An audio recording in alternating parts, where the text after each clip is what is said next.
마틴 루터와 현대인들에게 주는 그의 메시지의 의미.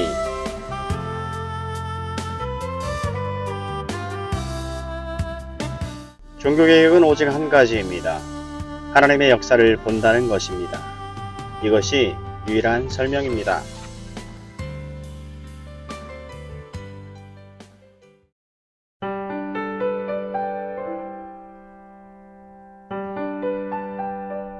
우리가 루터의 95개 조항 공표라고 부르는 이 중대하고도 위대한 사건을 경축하기 위해 런던에서 무엇인가를 해야 한다고 저는 생각합니다. 제 강연의 주제는 루터와 오늘날 그의 메시지가 주는 의미입니다. 저는 이 자리에 모인 회중을 보고 매우 감동되었습니다. 오늘날 많은 사람들과는 달리 여러분은 개신교 종교개혁을 부끄러워하지 않는다는 것을 입증하고 선언하기 위해 모였다고 생각합니다. 오늘날 많은 사람들이 종교개혁을 부끄러워하고 있습니다. 그것에 대해 침묵을 지키는 사람들이 많이 있습니다. 이 나라의 교회보다는 일간 신문에 나타나는 일들에 더 큰 관심을 기울인다는 것을 주목해야 합니다. 교계 지도자들은 루터와 종교개혁에 주의를 기울이기를 두려워합니다. 왜냐하면 그들이 마음속에 정반대 방향으로 움직이게 될 생각과 계획과 목적을 갖고 있기 때문입니다. 그래서 저 유명한 때에 로뎀나무 아래에서 선지자 엘리야가 느꼈던 느낌이 어떤 것인지를 아는 사람으로서 저는 정확히 7,000명은 아니지만 바알에게 무릎을 꿇지 않은 2,500명이나 되는 사람들이 있다는 사실을 발견했기 때문에 기분이 좋습니다. 저는 상당히 감동되었고 여러분도 그러하리라고 믿습니다. 이제 우리가 경축하고 있는 이 위대한 사건, 결국 종교개혁을 불러일으킨 첫 단계는 감출 일이 아닙니다. 종교개혁은 모서리에서 행해진 것이 아니고 이후 세계사에서 알려지게 되었습니다. 종교개혁은 영광스러운 일입니다. 그것은 자랑할 만한 일입니다. 그리고 여러분과 제가 마틴 루터와 종교개혁의 진정한 추종자라면 우리는 하나님께서 그 당시에 하나님 백성에게 베풀어 주신 놀라운 은혜에 감사를 드려야 합니다. 역사의 전환점. 종교개혁은 여러 가지 이유에서 관심을 기울이고 경축해야 할 사건입니다. 오늘 밤 우리를 모이게 한 위대한 종교적인 이유는 별도로 하고 모두들 1517년 루터의 행동이 역사의 전체적인 흐름을 바꾸어 놓았음을 시인해야 합니다. 역사가들은 이 점을 시인하고 있으며 일반 신문들은 역사가 그 이후 달라졌다는 것을 시인하고 있고 여러분은 일반적으로 종교개혁을 떼어놓고 현대사를 어떻게 불러야 할지 막막할 것입니다. 여러분이 우리나라의 역사를 이해할 수 없을 것입니다. 영국, 특히 미국 역사를 이해할 수 없을 것입니다. 종교개혁이 없었다면 청교도들도 결코 없었을 것입니다. 그러므로 여러분은 종교개혁이 인류 전 역사의 역동적인 흐름이었음을 알 것입니다. 그뿐만이 아니라 종교개혁은 현대의 정치와 법 견해에 지대한 영향을 미쳤습니다. 종교개혁 이전에 교회는 일반적으로 정치를 지배했습니다. 교회는 황제와 왕과 영주를 통제했고 땅의 법도 지배했습니다. 이제 모든 것은 달라졌습니다. 또한 종교개혁은 문학도 변화시켰습니다. 어떤 점에서 마틴 루터가 현대의 독일어를 만들었다고 말할 수 있을 것입니다. 여러분은 그가 없었다면 문학, 특히 독일 문학을 이해할 수 없을 것입니다. 그리고 과학의 영역에서도 일반적으로 현대 역사가들이 종교개혁이 없었다면 현대 과학도 결코 없었을 것이라는 점을 시인합니다. 그 이전의 모든 과학적인 탐구와 노력은 교회의 통제를 받았습니다. 탐구의 자유도 없었고 철학, 즉 교회의 사상을 통제하는 아리스토텔레스와 토마스 아퀴나스의 철학과 일치하지 않는 인간적인 결론은 모두 거부되었습니다. 과학적인 탐구의 자유를 가져다 준 것은 종교개혁입니다. 많은 현대 과학자들로 하여금 개신교 사상과 참된 복음주의 신앙을 참 과학과 반대되는 것으로 생각하도록 만든 것은 역사에 대한 무지입니다. 계속해서 저는 여러분에게 이 위대한 사건이 인류 역사에 미친 다른 영향들에 대해 말할 것입니다. 개인적인 양심의 존엄성을 전면에 내세우는 것보다 더 중요한 것은 없을 것입니다. 저는 그때 일어난 일들을 알고 있으며 루터가 행한 일들을 알고 있습니다. 그러나 그의 기본적인 가르침은 개인적인 양심의 권리와 지시에 따를 것을 외쳤습니다. 자유에 대해 가볍고도 그럴싸하게 말하는 많은 사람들이 이 위대한 사건 덕분에 자유를 누리고 있다는 사실을 알지도 깨닫지도 못하고 있습니다. 그렇다면 우리는 무엇을 함께 기념해야 할까요? 우리는 450년 전에 일어났던 어느 사건을 살펴보고자 합니다. 참고로 1967년 행해진 강연입니다. 대부분의 권위 있는 사람들은 그 사건이 10월 31일에 일어났다고 말할 것입니다. 이 날은 마틴 루터가 95개의 조항을 비텐베르크에 있는 캐슬 교회 정문에 못 박은 날이었습니다. 그러나 역사가들 중에는 실제 그 일이 있었던 날이 11월 1일이라고 주장하는 사람도 있습니다. 제가 보기에는 이 주장이 더욱 설득력이 있는 것 같습니다. 어떤 일이 일어났나요? 그날 한 사람이 95개 조항이 적힌 종이를 교회 정문에 못 박았습니다. 한편 그 당시 교회 정문은 게시판처럼 사용되었습니다. 여러분 대학에 게시판이 있으며 무언가를 알리고 싶으면 게시판에 붙여서 통보한다는 것을 알 것입니다. 루터가 했던 일이 바로 그것입니다. 그는 말하고 싶은 내용을 알리고 이 문제들에 대한 사람들의 관심을 불러일으키기 위해 이 특별한 교회의 정문에 95개 조항문을 못 박았습니다. 그는 먼저 동료인 대학 교수들에게 말하였습니다. 그뿐만 아니라 그는 게시판에 붙인 내용을 이해할 수 있는 모든 사람들에게 말하고 있었던 것입니다. 그는 라틴어로 그 내용을 썼으며 그것은 기본적으로 그리고 본질적으로 일종의 학문적 토론으로 의도되었습니다. 이 사람이 누구였습니까? 그는 다름 아닌 마틴 루터였습니다. 그는 수사였고 신학 강사이기도 했으며 뛰어난 설교자였습니다. 당시 그의 나이는 34살이었습니다. 그는 무엇을 하고 있었습니까? 그의 목적은 무엇이었을까요? 우리는 그가 로마 교회와의 단절을 꾀한 것이 아님을 깨달아야 합니다. 그 당시 그는 절대로 그런 마음이 아니었습니다. 사실 그는 그렇지 않으려고 매우 조심했습니다. 저는 나중에 발생할 어떤 이유 때문에 이 말을 하는 것입니다. 그는 어떤 죄의 남용도 분열을 정당화할 수 없다고 말했습니다. 그가 그 말을 한 것은 놀라운 일이 아닙니다. 1200년간의 로마 카톨릭 교회의 엄격한 제도와 교회의 사상을 배경으로 해서 그렇게 말했던 것입니다. 그가 하려고 했던 일은 당시 면죄부 판매라고 불리는 것과 관련해서 교회가 일어나고 있던 엄청난 추문에 주의를 환기시키는 것이었습니다. 그가 하려고 했던 일이 그 일입니다.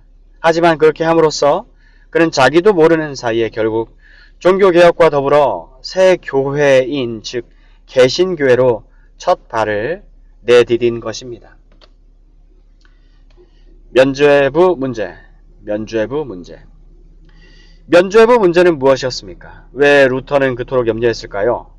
면죄부는 죄로 말미암은 형벌을 백성들에게 가하지 않도록 하는 교황의 권위로 발행된 증명서였습니다. 이 제도는 점차 고해 성사와 관련해서 교회에 등장하게 되었습니다. 어떤 사람이 죄악에 빠졌을 때 맨 처음에 어떤 형벌을 내릴 것인지를 결정하는 것은 일반적으로 교회가 하였습니다. 그는 그 형벌을 견뎌야 했고 교회가 형벌을 내리기로 결정했습니다. 하지만 교회는 합의만 하면 이 형벌의 일정 부분을 면제해 줄 힘을 갖고 있었고 이것이 소위 면죄부였습니다. 한편 이 일은 먼저 일반적인 교회에 의해 행해졌지만 얼마 후에는 이 일을 하는 권한이 교회에서 사제들에게로 넘어갔습니다. 그들은 자신들만이 죄를 사할 권한을 가지고 있다고 말했습니다. 하지만 물론 얼마 후 교황이 이것을 자신의 특권으로 삼았습니다. 그래서 사죄권은 사제의 손에서 교황의 손으로 넘어가게 되었습니다. 사죄권. 이것은 사제들이 인간의 죄를 사할 권한을 갖고 있지만 사죄를 받았어도 이 세상과 내세에서 죄의 결과를 어느 만큼 담당해야 한다는 생각에서 비롯된 것입니다. 그 무렵 이들은 속죄론을 도입했습니다. 이 속죄론에 따르면 구속받은 영혼도 속죄소라 불리는 이곳으로 와서 거기서 죄에 대한 형벌을 받은 다음 낙원에 이르게 된다는 것입니다. 연옥을 말하는 것 같죠? 그러므로 면죄는 죄를 저지른 사람들이 이 세상이나 내세에 당해야 하는 처벌을 줄여주거나 경감시켜주는 권한을 교황이 갖고 있음을 의미하게 되었습니다. 교황은 자신이 그런 능력을 지녔다고 주장했습니다. 교회가 의를 축적하고 있기 때문에 이런 능력을 얻게 되었다고 말했습니다. 이 권한은 어디서 온 것일까요? 그들은 이것이 부분적으로는 주 예수 그리스도에게서 왔다고 가르쳤습니다.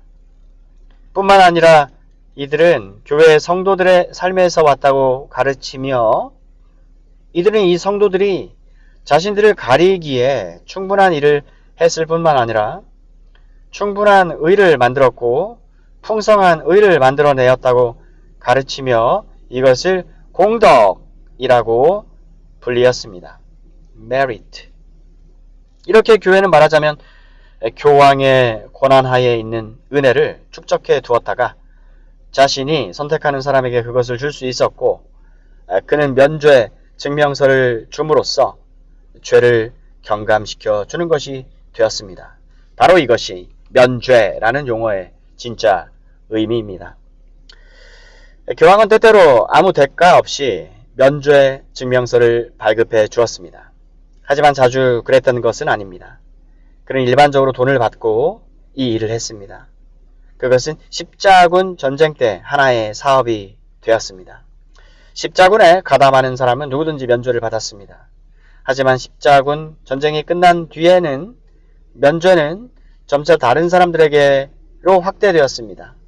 마침내는 누구든지 돈을 주고 살 수 있는 것이 되고 말았습니다. 그 값은 천차만별이었습니다. 0.5 플로린에서 25 플로린에 이르기까지 다양했습니다.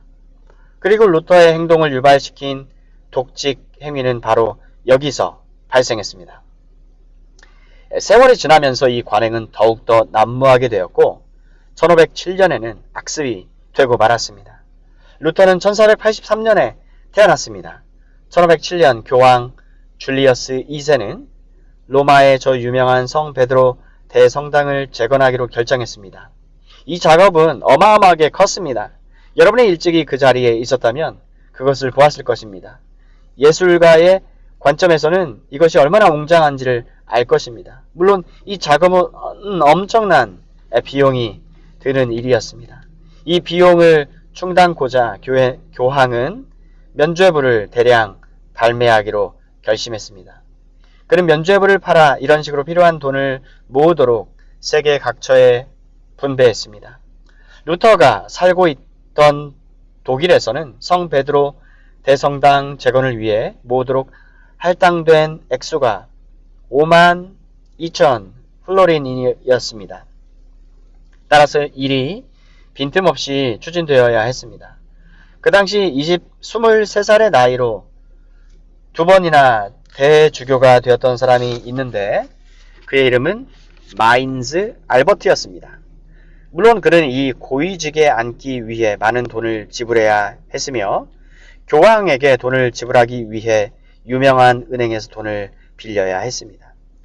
그리하여 교황과 은행가와 알버트 사이에 협상이 성립되었던 것입니다.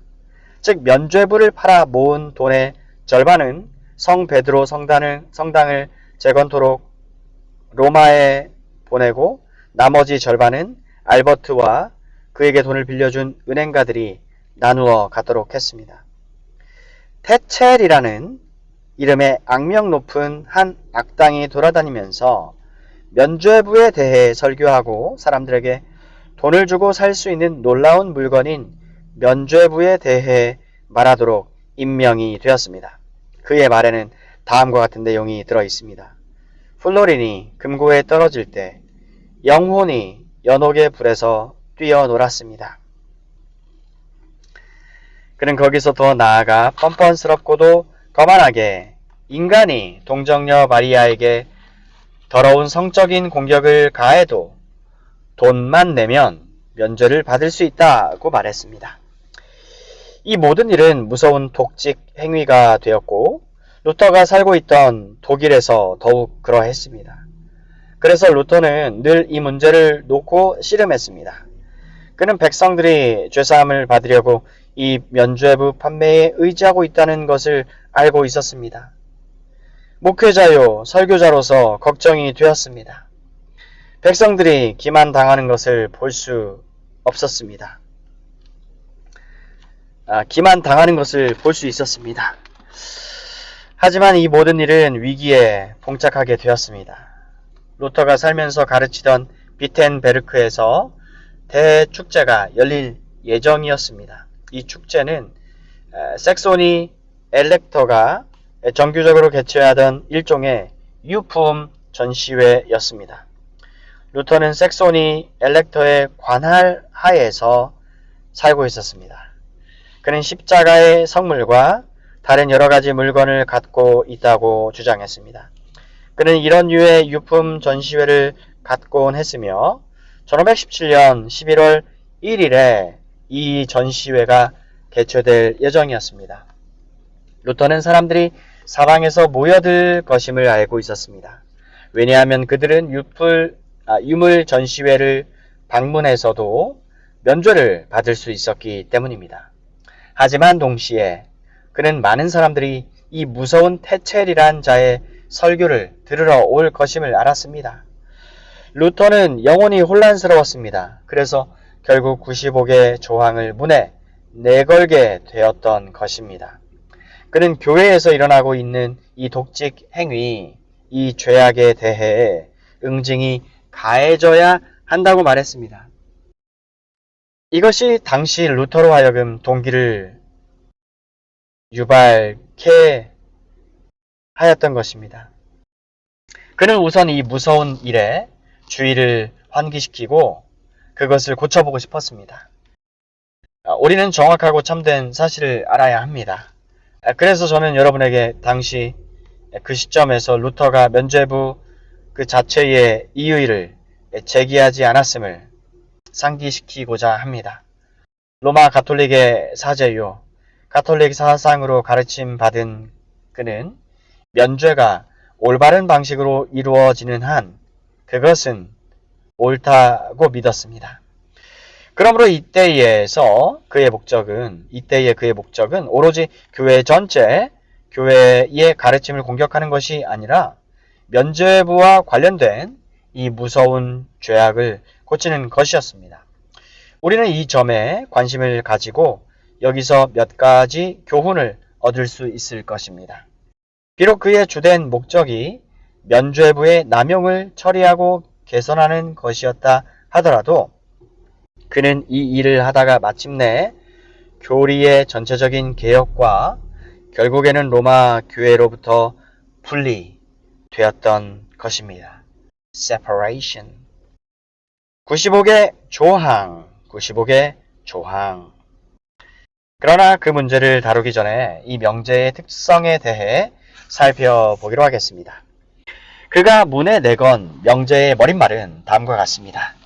사랑과 진리에 대한 열정과 그것을 밝히려는 소망을 가지고 문학 박사이고 신학 박사이며 이 주제를 가지고 정규적으로 강의를 했던 마틴 루터 신부는 교수 자격으로 다음의 명제들을 공개적으로 논의하고자 한다. 구두로 우리와 함께 논쟁을 할 수 없는 사람은 서면으로 그렇게 할 것을 요청한다. 이것이 그의 머릿말입니다. 그 다음에 95개 조항이 나옵니다. 그 명제들은 매우 짧습니다. 이 명제들은 재미있기 때문에 이 자리에서 저는 일부 인용해 보고 싶습니다.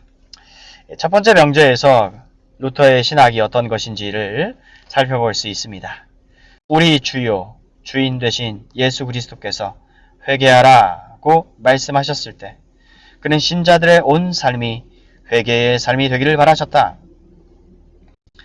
여러분은 돈을 내고 면죄부를 사면 모든 것이 잘 되고 그 죄에 관한 한 여러분의 회개가 완료된 것이라는 면죄의 가르침이 직접적으로 공격당했음을 알 수 있을 것입니다. 그는 첫 번째 명제에서 태형을 가합니다. 우리 구주요, 주인 되신 예수 그리스도께서 회개하라고 말씀하셨을 때 그는 신자의 온 삶이 회개의 삶이 되기를 원하셨다. 또 재미있는 명제 32번을 인용해 봅시다. 면죄부를 지녔기 때문에 구원을 얻었다고 믿는 사람들은 그들의 스승과 함께 영원히 정죄당할 것이다. 지금 루터는 신학적 문제들을 다루고 있는 것이 아니지만 그럼에도 그것이 표출되고 있습니다. 36번 진실로 회개한 그리스도인은 면죄부 없이도 형벌과 죄를 완전히 면제받을 권리가 있다. 교황을 공격할 의도는 없었지만 결과적으로 교황을 공격하고 있습니다. 그렇다면 이제 37번으로 넘어가 봅시다. 살아있든 죽었든 참 그리스도인은 그리스도와 교회의 모든 축복에 참여하고 이것은 면죄부 없이도 하나님에 의해 그리스도인에게 부여되었다. 그는 이것을 철저하게 파헤치고 있습니다. 45번 가난한 사람을 모른 척하면서 면죄부를 얻기 위해 돈을 내는 사람은 교황의 면죄를 사는 것이 아니라 하나님의 진노를 사는 것임을 깨달아야 한다. 그런데 사람들은 이렇게 하고 있었던 것입니다. 그들은 자신들이 죄 용서를 받아야 하며 이런 식으로 죄 용서를 돈을 주고 살 수 있다고 믿었습니다. 그래서 그들은 빈민이나 굶어 죽어가고 있는 사람을 위해 돈을 쓰는 대신에 면죄부를 사는데 돈을 썼습니다. 이것이 이런 관행에 대한 그의 설명입니다.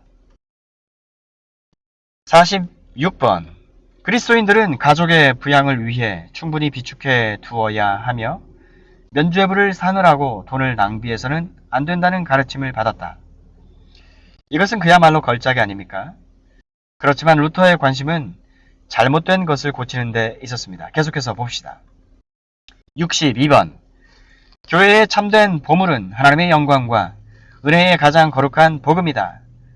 그는 이때 교황에게 설교하고 있는 것입니다.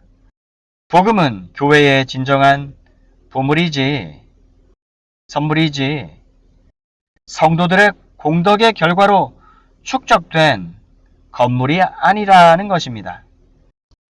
75번 교황의 면죄부는 해서는 안 될 짓을 저지르고 성모를 위반한 사람이라도 그런 사람조차 사면에 줄 수 있을 정도로 대단한 것이라고 생각하는 것은 미친 짓이다. 저는 그가 분명하게 말한 내용을 그대로 인용했을 뿐입니다. 마지막 조항인 92조, 95조를 살펴봅시다. 그러면 그리스도의 사람들에게 평강이로다, 평강이로다 라고 말하는 모든 예언자와 함께 떠나십시오. 거기에는 평강이 없습니다. 그리스도의 백성들에게 십자가, 십자가 하고 외치는 예언자들과 함께 떠나십시오. 십자가는 없습니다. 94조에서는 이렇게 말합니다. 그리스도인들은 형벌과 죽음과 지옥 사이로 머리 되신 그리스도를 부지런히 따르라는 권면을 받아야 합니다. 그래서 평강에 대한 거짓된 안심이 아니라 오히려 많은 환난을 거치면서 천국에 들어간다는 확신을 가져야 합니다. 물론 평강의 거짓된 안심이 불쌍하고 무지한 사람들이 면죄부를 얻기 위해 돈을 지불한 결과로 얻게 된 평강을 의미합니다. 그렇다면 우리가 실제로 경축하고 있는 것은 이런 것들로 교수들이 토론에 참여하도록 비텐베르크 정문에 이 95개 조항을 못 박은 것입니다. 하지만 제가 여러분에게 보여주고 있는 것처럼 더 심오한 것이 바로 그 사이에 웅크리고 있습니다. 본래 오직 면죄부만 다루려고 했던 이 명제들의 다른 것, 더 심오하고 더 위대한 것, 어떤 점에서는 종교개혁을 유발시킨 것이 들어 있습니다. 그것이 무엇이었을까요? 루터의 영적인 생애. 루터의 영적인 생애. 이것은 매우 재미있는 질문입니다. 그 대답은 이 위대한 인물 마틴 루터의 영적인 생애에 관한 이야기입니다. 그는 1483년 11월 10일에 태어났습니다. 매우 유망한 젊은이였습니다. 그래서 그의 가련한 아버지는 그를 법관으로 만들려고 법률 공부를 시켰습니다. 그리고 1505년 어느 날 심한 폭우가 쏟아질 때 천둥에 맞아 죽다 살아난 경험을 하지 못했다면 그는 법률가가 되었을 것입니다. 루터는 두려웠으며 그래서 기도했습니다. 도와주소서, 성 안나여. 그는 로마 카톨릭 교도였으므로 그는 도와주소서, 성 안내여. 그러면 제가 수사가 되겠습니다. 라고 간절히 기도했던 것입니다. 그는 죽음에 직면했지만 죽을 준비가 되어 있지 않았습니다. 그는 두려웠고 깊이 회개했으며 그 사건을 결코 잊지 않았습니다. 어떤 점에서는 종교개혁이 천둥과 함께 시작된 셈입니다. 여러분 사도행전 16장에 나오는 빌립보 간수의 회심 이야기를 기억할 것입니다. 그때 지진이 한 몫을 했지요. 친구들이여, 이 세상이 복음 전파에 귀를 기울이지 않을 정도로 미쳐 있을 때 하나님은 진리에 귀를 기울이도록 다른 길을 주셨습니다. 천둥이나 지진을. 여러분과 제가 속해 있는 이 세대는 무엇을 만나야 할까요? 형제 여러분, 마음을 가다듬어 봅시다. 그것이 설교자인 우리와 무슨 상관이 있든지 간에 하나님은 다스리십니다. 그리고 하나님은 천둥과 번개와 폭풍과 바람을 다스리십니다. 이 사람은 땅에 쓰러졌고 종교개혁의 위대한 과정은 천둥의 결과로 시작되었습니다. 결과 루터는 수사가 되었고 에어포트에 있는 어거스틴 수도원에 들어가서 그의 인생에 영향을 미친 위대한 슈타우피츠 문화에 들어갑니다. 시간 관계상 여러분에게 그 이야기를 전부 할 수는 없습니다. 그래서 두드러진 특징들을 뽑아서 말씀드립니다. 1507년 루터는 최초의 미사를 침례했습니다. 하지만 바로 그 일이 그를 영적으로 고통스럽게 만들었습니다. 그는 스스로 미사 집례를 할 자격이 없다고 느낀 것입니다. 자기가 누구이길래 그리스도의 몸이라고 하는 것을 감히 드릴 수 있단 말인가? 자신이 누구이길래 거룩하신 하나님께 다가갈 수 있을까? 이런 생각을 하면서 루터는 괴로워했습니다. 1508년에 그는 비텐베르크 대학으로 옮겨갔습니다. 슈타우피츠는 루터를 총명하다고 생각했습니다. 대학에 가면 그의 위대한 정신을 드높이고 그가 일종의 병적인 상태이며 내성의 경향이라고 생각하는 것을 없애는데 도움이 될 것이라 생각했습니다. 1510년 루터는 로마를 방문했습니다.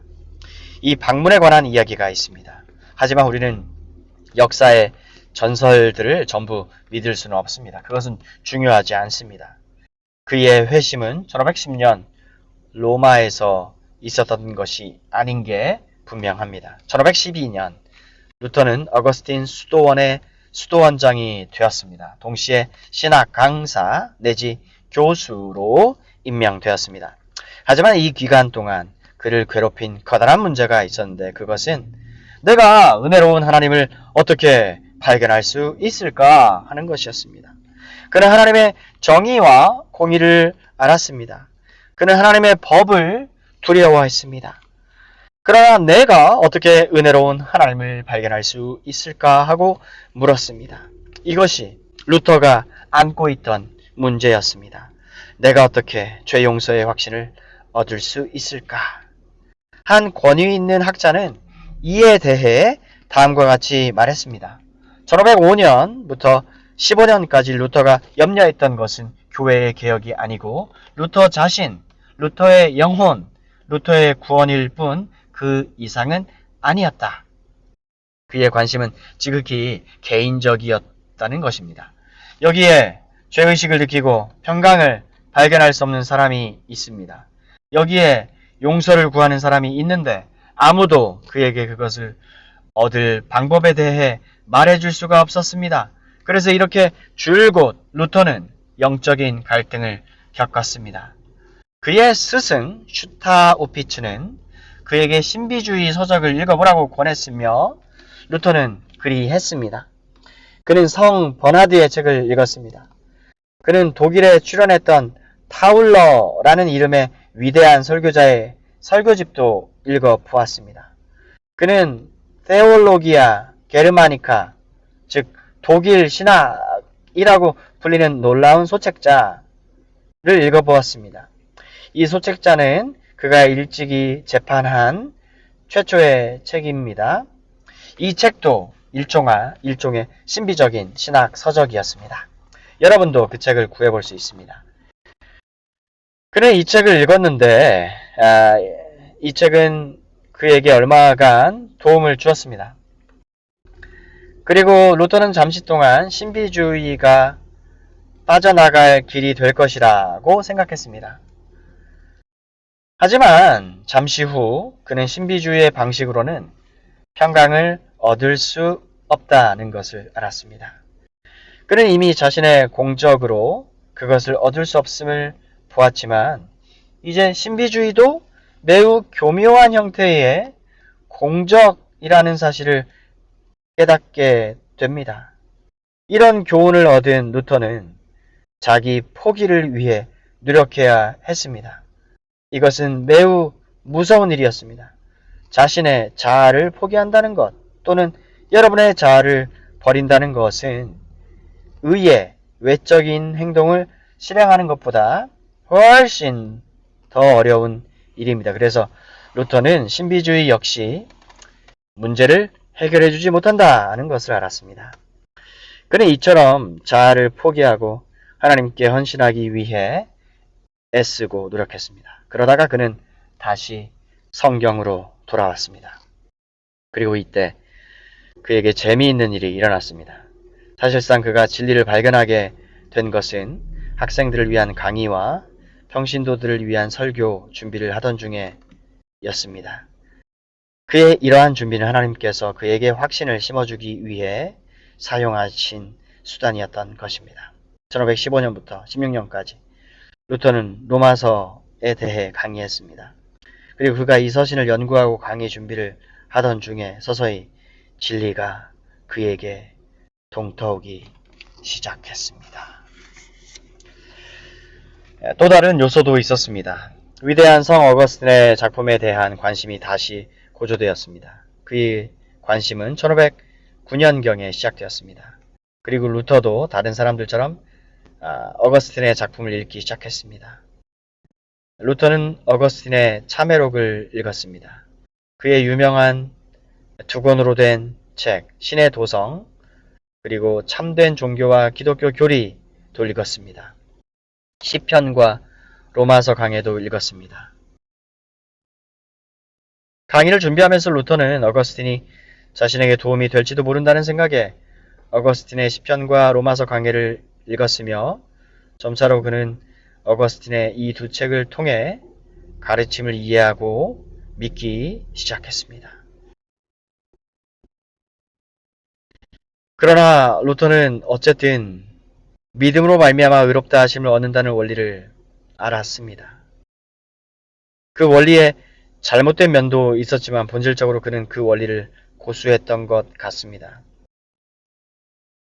그를 도와준 또 다른 것은 위대한 학자요 인문주의자인 에라스무스가 1516년에 신약성경 헬라어번을 만들어 내었다는 것입니다.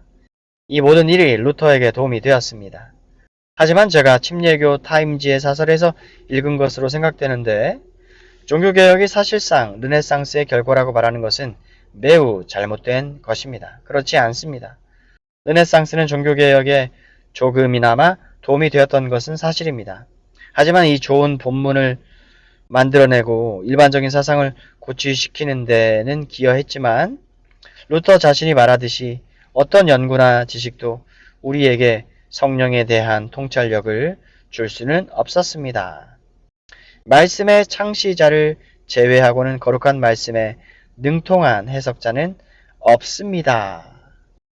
르네상스와 에라스무스는 어느 정도 도움이 되었지만 그들이 루터를 진리로 인도하는 수단은 아니었습니다. 이제 루터는 진리를 보기 시작했습니다. 그 자신의 시편과 로마서 연구가 그를 믿음으로 말미암아 의롭게 된다는 이 위대한 구원론에 더 가깝게 루터를 인도했던 것입니다. 하지만 루터를 구원론으로 인도한 특별한 경험이 있었습니다. 그는 자신이 살던 수도원 탑에서 그 경험을 했습니다. 이것은 일반적으로 탑의 경험이라 불립니다.